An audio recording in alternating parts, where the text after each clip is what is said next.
And you can't really do that at legal speeds.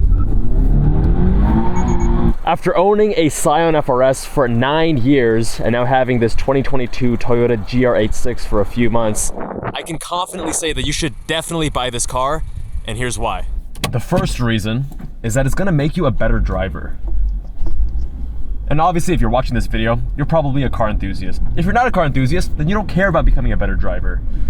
But for those of us who care about the craft, the enjoyment, the art of driving, this is quite possibly one of the best cars you can buy for that purpose.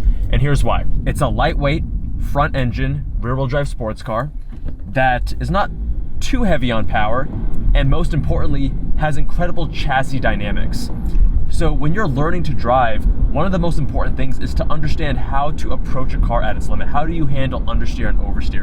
And with a car like this, it's a cinch. It is very intuitive, and by learning the process on this car, it's gonna make you a better driver such that you can then approach more challenging, more powerful, heavier, more complicated, more razor edge cars and still be able to handle those as well. And this overlaps with reason number 2, which is that it is incredibly fun to drive, especially when you're on the street, because it has a more approachable limit.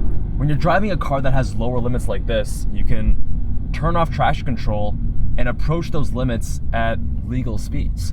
If you're driving a Porsche GT3 RS, then you can't really do that at legal speeds. It's a lot of fun because you can approach the limit at such low speed, especially with these Primacy tires, which is on the base model. They're so low grip. Part of that fun also comes down to the inputs. So things like the steering, having a good degree of communication. It's pretty, I mean, it's not as good as the first generation. I talked about the first generation being better up in this video here, but the inputs are pretty well balanced. The transmission is fantastic for a 6-speed. The throttle tip, and I will say, is pretty aggressive, but overall, by and large, the inputs are really well sorted. Having fun driving a car isn't about 0 to 60, it's about the enjoyment of the driving process. I find that it's mostly about the engagement while driving and exploring the limits of the car. That is what I think is truly rewarding, truly exhilarating. That's why I love this car.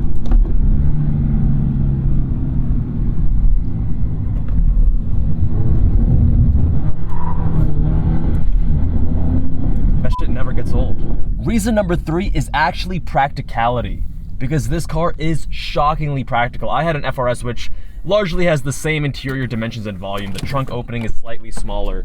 I was able to move between apartments many times. Obviously, I'm not fitting furniture inside, but because these rear seats fold down, I was able to take off the front wheel of my bicycle, 58 centimeter road bike, and the seat post, and fit it in here. Now this opening in the GR86 is a little bit smaller in this dimension compared to the first gen, but you can still fit a bike back here. You can fit so much thing. I mean, the tires and wheels are obvious, but you can fit so many things here, it'll really shock you. It's like a clown car.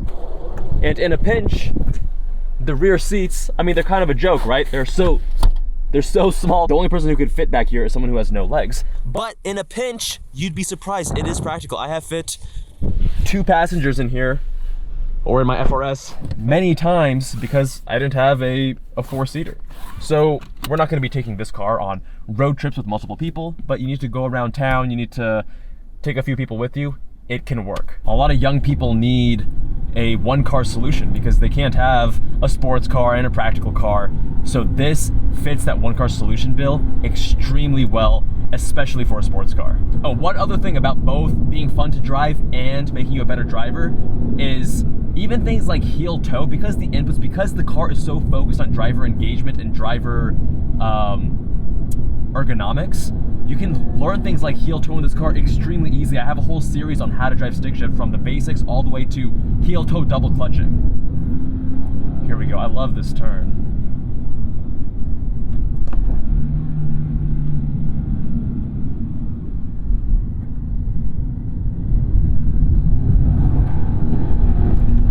Next up is the price. And I got this car for $28,000. That was MSRP, no markup. And I think for that price, it is a massive, insane bargain. Even the fit and finish, I mean, granted, cars nowadays are so much more polished and refined than even 10 years ago. I feel like this car punches way above its weight class. For $28,000, this is an insane bargain. It's comfortable, it's incredibly engaging to drive. You have all the creature comforts. If you want the heated seats, you can get the premium trim. Granted, the audio is not going to blow you away by any means. The NVH, you know, the road noise can be kind of high, but I mean, hey, it's a sports car. What do you expect?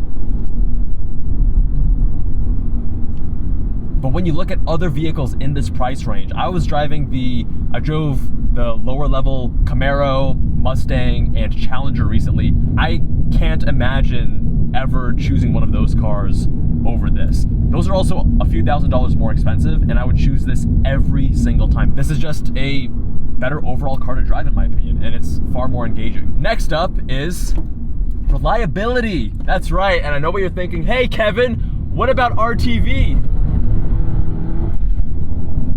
And what I would say to you is the issue has been blown way out of proportion. If you look at the number of instances, only a handful across the whole US, and how many cars have been sold, thousands, and how many people track their car like I do without issue, it's probably not going to happen to you. It might, but the chances are very, very slim. I personally do not lose any sleep over it. I don't worry about it. Now this has the FA24 motor, which is bored out compared to the FA20 in the first gen. In the first gen, I had no issues. I got the valve spring recall done, no issues there. The only problem I had was I needed to replace my throwout bearing, the whole clutch assembly around 80,000 miles, which is par for the course, unfortunately, for these vehicles. But you know, having a $1,000 job after 80,000 miles is not the end of the world.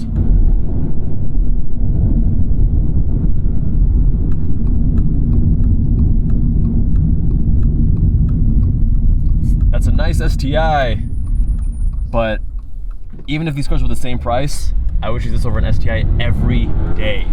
STIs just aren't nearly that much fun to drive.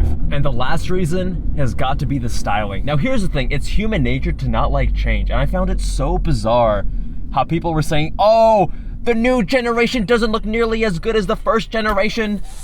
Nonsense. And of course, as always, people warm up to it.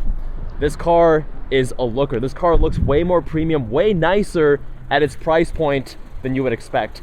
Especially compared to the first generation, this looks way more grown up, way more premium. Looking at this car, you don't think, oh, clearly a $28,000 vehicle. I mean, look at even the headlights. Look at the front fascia. It's a nicely designed vehicle. The functional vents, unlike the Supra, right? The rear end, I know, is a little bit more controversial.